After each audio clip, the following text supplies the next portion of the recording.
Hi friends, എല്ലാവർക്കും splendid ഡേയ്സിൻ്റെ ഏറ്റവും പുതിയ വീഡിയോയിലേക്ക് സ്വാഗതം. ഇന്നത്തെ നമ്മുടെ വീഡിയോയിൽ ഉൾപ്പെടുത്തിയിട്ടുള്ളത് എന്താണെന്ന് വെച്ചിട്ടുണ്ടെങ്കിൽ അക്വേറിയത്തിലോ അല്ലെങ്കിൽ നമുക്ക് പോട്ടുകളിലോ ഒക്കെ ആയിട്ട് വളർത്താൻ പറ്റിയ കുറച്ച് നല്ല അക്വാട്ടിക് പ്ലാന്റ്സ് ആണ് ഇന്നത്തെ വീഡിയോയിൽ കാണിക്കുന്നത്.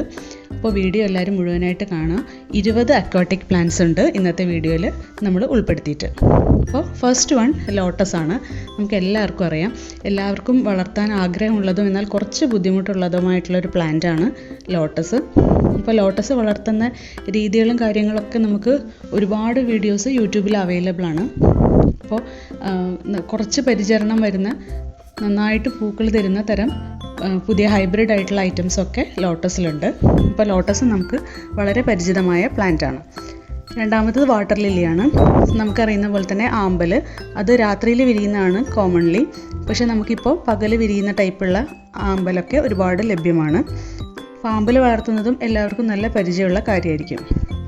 അപ്പോൾ ആമ്പലിൻ്റെ പോട്ട് സെറ്റ് ചെയ്യുന്ന ഒരു വീഡിയോ ഒക്കെ നമ്മൾ മുമ്പ് ചെയ്തിട്ടുണ്ട്. അപ്പോൾ കണ്ടിട്ടില്ലാത്തവരൊന്ന് കണ്ടു നോക്കുക. എന്തൊക്കെ കാര്യങ്ങൾ ശ്രദ്ധിക്കണമെന്നും എങ്ങനെയൊക്കെയാണ് അതിൻ്റെ പരിചരണങ്ങളെന്നും ഒക്കെ അതിൽ പറയുന്നുണ്ട്. അപ്പോൾ രണ്ടാമത്തെ പ്ലാന്റ് നമ്മുടെ ആമ്പലാണ്.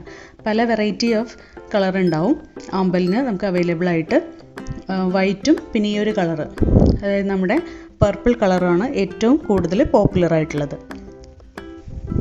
പ്ലാന്റ്സിന് ഇഷ്ടപ്പെടുന്ന എല്ലാവർക്കും അറിയാം, ഇപ്പോൾ കൂടുതൽ ആളുകളും ശ്രദ്ധിക്കുന്നത് അക്വാട്ടിക് പ്ലാന്റ്സ് അല്ലെങ്കിൽ ഹൈഡ്രോപോണിക് പ്ലാന്റ്സ് ആണ് വളർത്താനാണ്. അതായത് വെള്ളത്തിൽ നമ്മൾ വളർത്തുന്ന ചെടികളാണ്.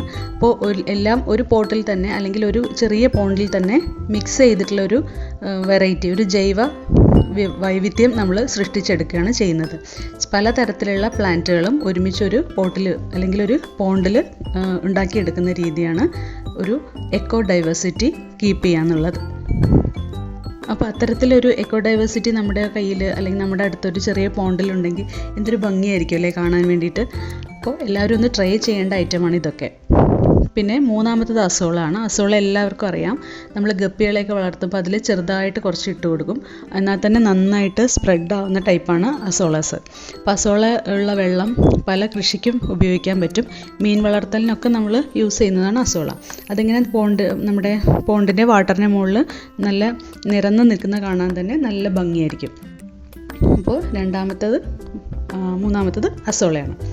നാലാമത്തെ നമ്മുടെ വാട്ടർ ഹൈസിന്ത് ആണ്, അതായത് കുളവാഴ നമ്മുടെ ആലപ്പുഴ ഭാഗത്തൊക്കെ ഉള്ളവർക്കൊക്കെ വളരെ കോമൺ ആയിട്ട് കാണുന്ന സ്ഥലങ്ങളാണ്, കായലൊക്കെ ഉള്ളിടത്ത്. എന്നാൽ നമ്മുടെ മലബാർ ഏരിയയിലേക്ക് വളരെ നമുക്ക് നഴ്സറിയിൽ നിന്നൊക്കെ വാങ്ങി വളർത്തുന്ന ഒരു ചെടിയാണ്. ഇപ്പോൾ കുളവാഴയുടെ ഏറ്റവും വലിയ അട്രാക്ഷൻ എന്ന് പറയുന്നത് ഈ ഫ്ലവർ തന്നെയാണ്, ആ വയലറ്റ് ഫ്ലവർ. പിന്നെ അതിൻ്റെ സ്റ്റെമ്മിൻ്റെ അവിടെ നിന്നൊരു ബൾബ് പോലെ ഉണ്ടാവും, അത് ഭയങ്കര സോഫ്റ്റ് ആയിരിക്കും, നല്ലൊരു അട്രാക്റ്റീവ് ലുക്കാണ് ഇതിനുണ്ടാവുക. അപ്പോൾ കുളവാഴയും വളർത്തിയെടുക്കാൻ എളുപ്പമാണ്. ഈ ഹൈഡ്രോപോണിക് പ്ലാന്റ്സിൻ്റെ ഒക്കെ ഏറ്റവും വലിയ പ്രത്യേകത എന്ന് പറയുന്നത് ലെസ് കെയർ ആണ്. നമ്മൾ ഒരിക്കൽ പ്ലാന്റ് ചെയ്ത് കഴിഞ്ഞാൽ വലിയ വ്യത്യാസങ്ങളൊന്നും അതിൽ ചെയ്യേണ്ടതായിട്ടില്ല. നമ്മുടെ അടുത്തത് മെക്സിക്കൻ സോഡ് അല്ലെങ്കിൽ ആമസോൺ സോഡ് എന്നറിയപ്പെടുന്ന ഒരു പ്ലാന്റാണ്. നീണ്ട ഇലയോട് കൂടിയിട്ടുള്ള പ്ലാന്റാണ്. ഇപ്പോൾ കോമൺ ആയിട്ട് അക്വേറിയംസിലൊക്കെ എല്ലാവരും വളർത്തുന്നുണ്ട്. അപ്പോൾ ഇതിൻ്റെ ഏറ്റവും വലിയ അട്രാക്ഷൻ ഇതിൻ്റെ ഫ്ലവേഴ്സാണ്. ആ ഫ്ലവർ ഇങ്ങനെ ഒരു വരിയായിട്ട് അതിൽ നിന്നൊരു വള്ളി പോലെ പോയിട്ട് അതിലാണ് ഇതിൻ്റെ ഫ്ലവേഴ്സ് ഉണ്ടാവുക. വൈറ്റ് കളറായിരിക്കും ഫ്ലവേഴ്സ്. അതിൻ്റെ തന്നെ മ്യൂട്ടേഷൻ സംഭവിച്ചൊരു നാടൻ വെറൈറ്റിയാണ്. ഇതൊക്കെ നമ്മുടെ പാടത്തിൻ്റെ വശത്തൂടെയൊക്കെ ലൈക്കിൻ്റെ സൈഡിലൂടെയൊക്കെ ഉണ്ടാവുന്ന ടൈപ്പാണ് ഈ ഒരു ഭാഗം, ഈ ഒരു തരം. നമ്മുടെ അടുത്തത് ഐറ്റം എന്ന് പറഞ്ഞിട്ടുണ്ടെങ്കിൽ ആറാമത്തത് വാട്ടർ പോപ്പിയാണ്. വാട്ടർ പോപ്പി വളരെ പോപ്പുലറാണ്. അത്യാവശ്യം നല്ല സൺലൈറ്റ് കിട്ടിക്കഴിഞ്ഞിട്ടുണ്ടെങ്കിൽ ഡെയിലി പൂവ് തരുന്ന ഒരു ചെടിയാണ് വാട്ടർ പോപ്പി. അപ്പോൾ പോപ്പി ഒരു പോണ്ടിൽ ഉണ്ടാക്കിയെടുക്കാൻ വളരെ എളുപ്പമാണ്. നല്ല ചേറ് വെച്ച് കഴിഞ്ഞാൽ നന്നായിട്ട് വെയിലും കിട്ടിയാൽ ദിവസവും അതിൽ പൂക്കളുണ്ടാവും. മഞ്ഞ കളർ പൂവാണ് അതിലുണ്ടാവുക. ഇലകൾ നമ്മുടെ ആമ്പലിൻ്റെ താമരയുടെ ഒക്കെ ഇല പോലെ തന്നെയാണ്, പക്ഷേ കുറച്ചുകൂടെ ചെറുതായിരിക്കും. നല്ല അട്രാക്റ്റീവാണ്. അടുത്തത് ബനാന ലില്ലിയാണ്. ഇത് അത്ര കോമൺ അല്ല. അതിൻ്റെ അട്രാക്ഷനും ഈ ഒരു ചെറിയ കുഞ്ഞു പൂവാണ്. ബനാന ലില്ലിയുടെ ഇലയും അതുപോലെ തന്നെ ആമ്പലിൻ്റെ ഇല പോലെ തന്നെയാണ്, കുറച്ച് ചെറുതായിരിക്കും. നമ്മുടെ ആമ്പലിൻ്റെ താമരയുടെ ഒക്കെ കൂടെ വളർത്താനാണ് ഏറ്റവും നല്ലത്. ബനാന ലില്ലിയും നമ്മുടെ നാട്ടിലൊക്കെ ഇപ്പോൾ എല്ലാ നഴ്സറികളിലും അവൈലബിൾ ആണ്. അപ്പോൾ ഇതും എല്ലാവരും ഒന്ന് ട്രൈ ചെയ്യേണ്ട പ്ലാന്റാണ്. നെക്സ്റ്റ് ഐറ്റം വാട്ടർ ബാമ്പു ആണ്. വാട്ടർ ബാമ്പു നമ്മൾ നമ്മുടെ പെന്നിവേർട്ടൊക്കെ വളർത്തുന്ന പോലെ തന്നെ കുറച്ച് വെള്ളം ഒഴിച്ചുള്ള മണ്ണിൽ നമുക്ക് പോട്ടുകളിലും നന്നായിട്ട് ഉണ്ടാക്കിയെടുക്കാൻ പറ്റും.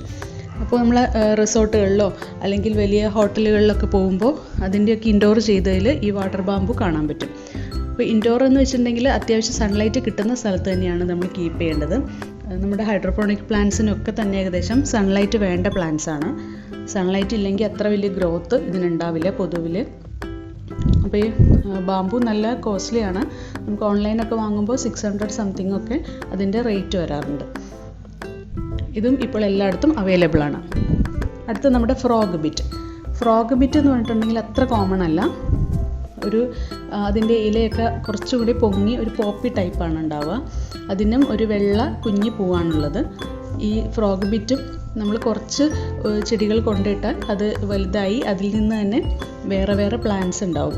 പിന്നെ നമ്മുടെ ഈ അക്വാട്ടിക് പ്ലാന്റ്സിൻ്റെ അല്ലെങ്കിൽ ഹൈഡ്രോപോണിക് പ്ലാന്റ്സിൻ്റെ ഏറ്റവും വലിയ ഒരു അഡ്വാൻറ്റേജ് എന്ന് വെച്ചിട്ടുണ്ടെങ്കിൽ അതിന് പെട്ടെന്ന് നമുക്ക് പ്രൊപ്പഗേറ്റ് ചെയ്തെടുക്കാൻ പറ്റും. വലിയ കെയർ ഒന്നും ആവശ്യമില്ല. വെള്ളത്തിലിട്ട് കഴിഞ്ഞിട്ടുണ്ടെങ്കിൽ തന്നെ ഉണ്ടായിക്കോളും. അല്ലെങ്കിൽ കുറച്ച് ചേറ് കൊടുത്താൽ മതി. ഇടയ്ക്ക് കുറച്ച് പച്ച ചാണകം ആണ് നമ്മളതിന് ഫെർട്ടിലൈസറായിട്ട് കൊടുക്കാറ്. അടുത്തത് നമ്മുടെ ഐറ്റം 10ാമത്തത് സൈപ്രസ് ഹാസ്പാൻ. നമ്മുടെയൊക്കെ നാട്ടിൽ കണ്ടുവരുന്ന ഒരു തരം പുല്ല് പോലത്തെ ഒരു ചെടിയാണ്. ഇത് നമുക്ക് മണ്ണിലും വെക്കാം, വെള്ളത്തിലും വെക്കാം. അപ്പോൾ ഒരു പോണ്ടൊക്കെ സെറ്റ് ചെയ്യുന്നവർ ഇതൊക്കെ ഒരു കോർണറിൽ വെക്കുകയാണെങ്കിൽ നല്ല ഹൈറ്റ് വെച്ച് പോകുന്നൊരു ചെടിയാണ്. ഒരു ഏകദേശം 3 അടി 4 അടിയൊക്കെ ഹൈറ്റ് ഇതിന് വെക്കാറുണ്ട്. ഇതിൻ്റെ ഒരു ഏറ്റവും വലിയ അട്രാക്ഷൻ ഇത് പൂ പോലെ വിരിഞ്ഞ് നിൽക്കുന്ന ഇതിൻ്റെ അറ്റമാണ്. നമ്മുടെ നാട്ടിലൊക്കെ കോമൺ ആയിട്ട് ഇതിൻ്റെ ഒരു വേറെ വെറൈറ്റി പുല്ല് കാണാറുണ്ട്. അതുപോലെയുള്ളൊരു പ്ലാന്റാണ് ഈ ഹാസ്പാൻ എന്ന് പറയുന്ന പ്ലാന്റ്.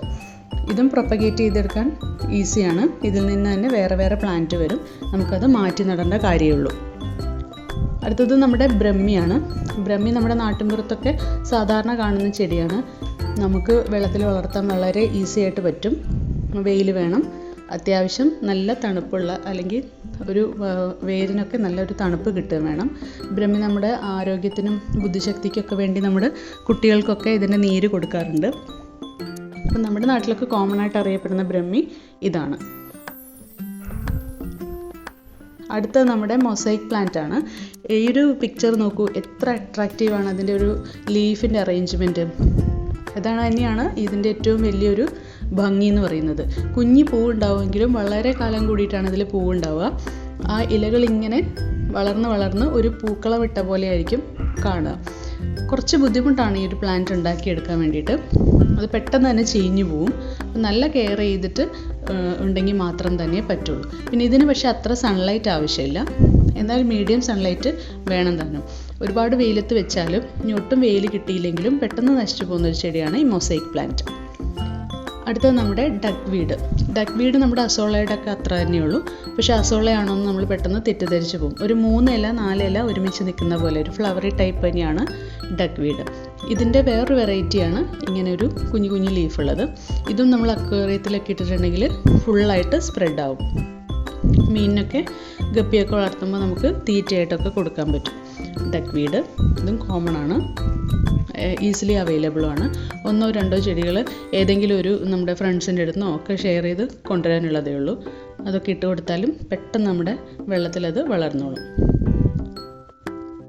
അടുത്ത നമ്മുടെ കുടങ്ങൽ അല്ലെങ്കിൽ നമ്മൾ മുത്തിൾ എന്നൊക്കെ പറയുന്ന ഇന്ത്യൻ പെന്നിവേർട്ട്. നമ്മുടെ പാടത്തിൻ്റെ അല്ലെങ്കിൽ വയലിൻ്റെയൊക്കെ സൈഡിൽ കൂടെ കാണുന്ന ഒരു ചെടിയാണിത്. ഇതിനെയും ബ്രഹ്മി എന്ന് പല നാട്ടിലും പറയാറുണ്ട്. പക്ഷേ നമ്മുടെ ഇവിടെയൊക്കെ അതിനെ കുടങ്ങൽ എന്നാണ് പറയുന്നത്. കുടങ്ങലും കുറച്ച് വെള്ളവും ചേറും കൂടി ചേർത്തിട്ടുള്ള ഒരു മിശ്രിതത്തിൽ നട്ടിട്ട് നമുക്കൊരു പോണ്ടിൽ ഇറക്കി വെച്ചാലും നല്ല ഭംഗിയായിട്ട് നിൽക്കും. ഒരു ബോർഡറിലൊക്കെ ചെയ്ത് കൊടുക്കാൻ പറ്റിയ നല്ലൊരു പ്ലാന്റാണ്. ഇതും ഒരുപാട് വെയിലായാൽ ചിലപ്പോൾ അത്യാവശ്യം വെള്ളം ഇല്ലെങ്കിൽ പെട്ടെന്ന് വാടി പോകുന്നൊരു പ്ലാന്റാണ് ഈ കുടങ്ങൽ ഒരുപാട് ഔഷധ ഗുണങ്ങളും ഉണ്ട്. അടുത്ത നമ്മുടെ 15ാമത്തത് വാട്ടർ ക്യാബേജ് ആണ്. വാട്ടർ ക്യാബേജിന് നമ്മൾ വാട്ടർ ലെറ്റ്യൂസ് എന്നും പറയുന്നുണ്ട്. അപ്പോൾ ഈ ഒരു പ്ലാന്റ് വളരെ നിങ്ങൾക്കൊക്കെ അറിയായിരിക്കും, കോമൺ ആണ്. 1 or 2 ഇട്ട് കൊടുത്താൽ നമുക്ക് പെട്ടെന്ന് തന്നെ ആ ഒരു കുളം നിറയെ ഉണ്ടാവുന്ന ഒരു തരം പ്ലാന്റാണിത്. പിന്നെ ഇതിൻ്റെ ഒരു ഫ്ലവറി അറേഞ്ച്മെൻറ്റ് തന്നെയാണ്, ഒരു സക്കുലൻ്റ് ലുക്കൊക്കെയാണ്. അത് തന്നെയാണ് ഏറ്റവും വലിയ അട്രാക്ഷൻ. അപ്പോൾ ഈ വാട്ടർ ക്യാബേജിൽ നിന്ന് തന്നെ പുതിയ പുതിയ പ്ലാന്റുകൾ ഉണ്ടായി വരും. അപ്പോൾ നമ്മൾ കട്ട് ചെയ്തിട്ട് അതിനെ മാറ്റി വെക്കേണ്ട കാര്യമുള്ളൂ. വളരെ ഈസിയിൽ തന്നെ ഇതിൻ്റെ ഇലയൊക്കെ നമുക്ക് വേർപെടുത്തിയെടുക്കാനും പറ്റും. മീനുകൾക്ക് തീറ്റയായിട്ട് ഇട്ട് കൊടുക്കാനും പറ്റും. അടുത്ത പെന്നിവേർട്ടാണ്. എല്ലാവർക്കും അറിയായിരിക്കും, എല്ലാവരുടെയും അട്രാക്റ്റീവ് ഒരു ഇൻട്രസ്റ്റിലുള്ള ഒരു പ്ലാന്റാണ് പെന്നിവേർട്ട്. പെന്നിവേർട്ട് നമ്മൾ നന്നായിട്ട് നോക്കിയാൽ നമുക്ക് ഒരുപാട് കാലം വളർത്തിയെടുക്കാൻ പറ്റുന്നതാണ്. മണ്ണിലും വെള്ളത്തിലും ഹാങ്ങിങ് ആയിട്ടും ഒക്കെ വളർത്തിയെടുക്കാൻ പറ്റും പെന്നിവേർട്ട്. പക്ഷേ ഒരൊറ്റ കാര്യമുള്ളൂ, നമ്മളുള്ള എടുക്കുന്ന പോട്ടിംഗ് മിക്സ്ചർ വെള്ളം ഹോൾഡ് ചെയ്യുന്ന തരം ഉള്ളതായിരിക്കണം. കുറച്ച് വെള്ളം കൂടി കലർന്ന് ഒരു കുഴമ്പ് രൂപത്തിലുള്ള ഒരു പോട്ടിംഗ് മിക്സ്ചറാണ് ഈ പെന്നിവേർട്ടിന് ഏറ്റവും നല്ലത്. ഒരുപാട് വെയിൽ കൊണ്ടാൽ നമ്മൾ വാട്ടറിങ് ചെയ്യാനും വിട്ടുപോയാൽ പെട്ടെന്ന് നശിച്ചു പോകുന്നൊരു ചെടിയുമാണ് പെന്നിവേർട്ട്. അപ്പോൾ വളരെ ശ്രദ്ധ ആവശ്യമുള്ള ഒരു കുഞ്ഞു ചെടി. ഈ ഒരു പ്ലാന്റ് നോക്കൂ, ഇത് വാട്ടർ സ്നോഫ്ലേക്ക് ആണ്. ഇതിൻ്റെ ഒരു ലീഫിൽ അല്ലെങ്കിൽ പെറ്റലിലുള്ള അറേഞ്ച്മെൻറ്റ് കണ്ടില്ലേ, കുഞ്ഞു പൂവാണ്, എന്നാലും മഞ്ഞ് ശകലങ്ങൾ പോലെയാണ് അത് കാണാനുള്ളത്. ഏറ്റവും ഭംഗിയാണ് ഇതിൻ്റെ ഒരു പൂക്കൾ കാണാൻ, നേരിയ പൂക്കളാണ്. ഇല നമ്മുടെ ആമ്പലിൻ്റെ അല്ലെങ്കിൽ താമരയുടെ ഇലയുടെ അത്ര വലിപ്പമുണ്ട്, എന്നാൽ വളരെ ചെറിയ പൂക്കളാണ് ഇതിനുണ്ടാവുക. ഇതാണ് വാട്ടർ സ്നോഫ്ലേക്ക് എന്ന് പറയുന്നത്. ഈ പ്ലാന്റും അതുപോലെ വളരെ അട്രാക്റ്റീവാണ് കാണാൻ. കുറച്ച് അധികം അവൈലബിൾ അല്ല ഇത്, എന്നാലും നല്ലൊരു അട്രാക്റ്റീവ് ആയിട്ടുള്ള പ്ലാന്റാണ്. അടുത്തത് 17ാമത്തത് ജപ്പോണിക്കയാണ്, സാജിറ്റസ് ജപ്പോണിക്ക. ഇതിൻ്റെ ലീഫാണ് ഏറ്റവും പ്രത്യേകതയുള്ളത്. ഒരു ട്രയാങ്കിൾ ഷേപ്പാണ് അതിൻ്റെ ലീഫിന്. ഇതിലുണ്ടാകുന്ന പൂവും വൈറ്റ് അല്ലെങ്കിൽ യെല്ലോ ആണ് കളറ്. നമ്മുടെ 10 മണിച്ചെടി, സിംഗിൾ പെറ്റൽ 10 മണിച്ചെടി പോലത്തെ അതിലുണ്ടാവുന്ന പൂ പോലത്തെയാണ്, നമ്മുടെ ടേബിൾ റോസ് എന്നൊക്കെ പറയുന്ന അതുപോലത്തെ ഒരു പൂവാണ് ഇതിലുണ്ടാവുക. നല്ലൊരു ഭംഗിയായിരിക്കും. നീണ്ടൊരു കൊമ്പിലാണ് ഇതിൽ കുറേ പൂക്കൾ ഒരു പൂക്കുല പോലെ ഉണ്ടാവും. അപ്പോൾ ഈ ജപ്പോണിക്കയൊക്കെ നമ്മുടെ ആലപ്പുഴ ഭാഗത്തൊക്കെ ലേക്കുകളിലൊക്കെ കാണാമെന്ന് കേട്ടിട്ടുണ്ട്. അടുത്ത നമ്മുടെ വാട്ടർ ഫോക്സ്ടെയിലാണ്. ഇത് നമുക്ക് ഒരു അക്വേറിയം പ്ലാന്റ് ആണ്. അപ്പോൾ അക്വേറിയം ഒക്കെ ഉള്ളവർക്ക് അറിയാം, ഈ ഫോക്സ്ടെയിൽ വെള്ളത്തിൽ ഇങ്ങനെ ഫ്ലോട്ട് ചെയ്തിരിക്കുന്നത് കാണാൻ നല്ല രസമായിരിക്കും. കുറച്ച് കാലം കഴിഞ്ഞ് ചീഞ്ഞു പോകും, അധികം ലൈഫ് ഇല്ലാത്തൊരു പ്ലാന്റ് ആണ്. അക്വേറിയം ഒക്കെ ഉള്ളവർക്ക് നന്നായിട്ട് അറിയാൻ പറ്റും, നല്ല ഫ്ലോട്ടിംഗ് പ്ലാന്റ് ആണ്. അപ്പോൾ ഇതിന് സാൻഡ് അല്ലെങ്കിൽ ഗ്രാവൽ മതിയാവും. ബാക്കി വേറെ കെയറുകളൊന്നും അത്ര ആവശ്യമില്ല, പക്ഷെ പെട്ടെന്ന് തന്നെ പെരിഷ് ചെയ്യുന്ന ടൈപ്പ് ചെടിയാണ്. അടുത്ത പ്ലാന്റ് ആണ് ലിംനോഫീലിയ. ലിംനോഫീലിയയും അക്വേറിയം ഉള്ളവർക്കൊക്കെ നന്നായിട്ട് പരിചയം ഉണ്ടാവും. ഇതും ഒരു ഫ്ലോട്ടിംഗ് പ്ലാന്റ് ആണ്. നന്നായിട്ട് വളർന്നു കഴിഞ്ഞാൽ വളരെ ഭംഗിയാണ്. അതായത് നമ്മൾ വെള്ളത്തിൻ്റെ മുകളിൽ നിന്ന് നോക്കുമ്പോൾ ഒരു പൂ പോലെ കാണും. നല്ല ചെറിയ ഇലകളാണ് ഇതിനുള്ളത്. അപ്പോൾ അത് ഫ്ലോട്ടിംഗ് പ്ലാന്റ് ആണ്. കുറച്ച് നമ്മൾ കയ്യിലെടുക്കുമ്പോഴേക്കും നശിച്ചു പോകുന്ന ടൈപ്പ് പ്ലാന്റ് ആണ്. അപ്പോൾ കൂട്ടമായിട്ടൊക്കെ ഇങ്ങനെ വളർത്തിയിട്ടുണ്ടെങ്കിൽ നല്ല ഭംഗിയായിരിക്കും. പ്രത്യേകിച്ച് ഫിഷിനൊക്കെ നല്ല ഹെൽത്തി എൻവയോൺമെൻറ്റ് കൊടുക്കുന്ന ഒരു പ്ലാന്റ് ആണ് ലിംനോഫീലിയ. അപ്പോൾ ഇതും നമുക്ക് ട്രൈ ചെയ്യാവുന്ന ഒരു പ്ലാന്റ് ആണ്. അപ്പോൾ ഇനി ലാസ്റ്റത്തെ പ്ലാന്റ് എന്ന് വെച്ചിട്ടുണ്ടെങ്കിൽ വാട്ടർ ഗ്രാസ് ആണ്. അപ്പോൾ വെള്ളത്തിൽ നമ്മൾ അക്വേറിയത്തിൽ വളർത്തുന്ന പലതരം ഗ്രാസുകളുണ്ട്, പലതരം പുല്ലുകൾ. അപ്പോൾ അതിന് വെറൈറ്റീസ് ഉണ്ട്. നമുക്ക് അക്വേറിയത്തിൻ്റെയൊക്കെ ഷോപ്പിൽ കിട്ടുന്നതായിരിക്കും. അപ്പോൾ ഫിഷിന് നല്ലൊരു എൻവയോൺമെൻറ്റ് സൃഷ്ടിക്കുന്ന ഒരു തരം പുല്ലുകളാണ് പലതരത്തിലുള്ള പുല്ലുകൾ. ഹൈറ്റ് വയ്ക്കുന്നതും ഹൈറ്റ് വയ്ക്കാത്തതും അങ്ങനത്തെ പല പുല്ലുകളുണ്ട്. അപ്പോൾ നമുക്കൊരു സൈഡ് വ്യൂവിൽ വളരെ ഭംഗിയായിരിക്കും ഇതൊക്കെ. പിന്നെ അക്വേറിയം പ്ലാന്റ്സിൻ്റെ കെയറും പ്രൊപ്പഗേഷനും കാര്യങ്ങളും ഒക്കെ ആയിട്ട് വേറൊരു വീഡിയോ സെപ്പറേറ്റ് ചെയ്യുന്നുണ്ട്. അപ്പോൾ ഇതിൽ പറഞ്ഞിരിക്കുന്ന കാര്യങ്ങളൊക്കെ ഈ ബാക്കി ചെടികളെ പോലെ തന്നെയാണ് ഈ ഗ്രാസിനും. പെട്ടെന്ന് തന്നെ പെരിഷ് ചെയ്യുന്ന ടൈപ്പാണ് ഈ ഗ്രാസും. അപ്പോൾ ഇത്രയൊക്കെയാണ് നമ്മുടെ വീഡിയോയിൽ ഉൾപ്പെടുത്തിയിട്ടുള്ളത്. അപ്പോൾ വാട്ടർ പ്ലാന്റ്സിനെ പറ്റിയിട്ട് എല്ലാവർക്കും ഇപ്പോൾ ഒരു ഐഡിയ ആയിട്ടുണ്ടാവും എന്ന് വിചാരിക്കുന്നു. അപ്പോൾ ഇതിൽ പല പ്ലാന്റ്സും നമ്മൾ മുമ്പ് വീഡിയോ ചെയ്തിട്ടുണ്ട്. അപ്പോൾ ചാനലിൽ ഒന്ന് കയറി നോക്കുക. ഇഷ്ടപ്പെട്ടാൽ ലൈക്ക് ചെയ്യുക, പിന്നെ കമൻറ്റ് ചെയ്യുക, ഫ്രണ്ട്സിനൊക്കെ ഒന്ന് ഷെയർ ചെയ്ത് കൊടുക്കുക കേട്ടോ. അപ്പോൾ ചാനൽ ഇതുവരെ സബ്സ്ക്രൈബ് ചെയ്തിട്ടില്ലെങ്കിൽ ഒന്ന് മറക്കാതെ സബ്സ്ക്രൈബ് ചെയ്യുക. അപ്പോൾ വാട്ടർ പ്ലാന്റ്സിനെ പറ്റിയിട്ടുള്ള ഈ വീഡിയോ ഇവിടെ അവസാനിക്കുകയാണ്. അപ്പോൾ നമ്മുടെ ചാനലിൽ അധികം ഗാർഡനിങ് വീഡിയോസ് തന്നെയാണ് ചെയ്യാറുള്ളത്. അപ്പം ഗാർഡനിങ് ഇഷ്ടപ്പെട്ടവരൊക്കെ ഒന്ന് ഫോളോ ചെയ്യുക കേട്ടോ. പിന്നെ ഇൻസ്റ്റാഗ്രാം ID ഞാൻ കൊടുക്കാം, അതും ഡിസ്ക്രിപ്ഷൻ ബോക്സിലുണ്ടാവും. മുമ്പ് ചെയ്തിട്ടുള്ള വീഡിയോസിൻ്റെയൊക്കെ പ്ലേലിസ്റ്റും ഡിസ്ക്രിപ്ഷൻ ബോക്സിലുണ്ട്. അപ്പോൾ എല്ലാവർക്കും നന്ദി. അപ്പോൾ പുതിയൊരു വീഡിയോയുമായിട്ട് വരുന്നവരെ ബൈ.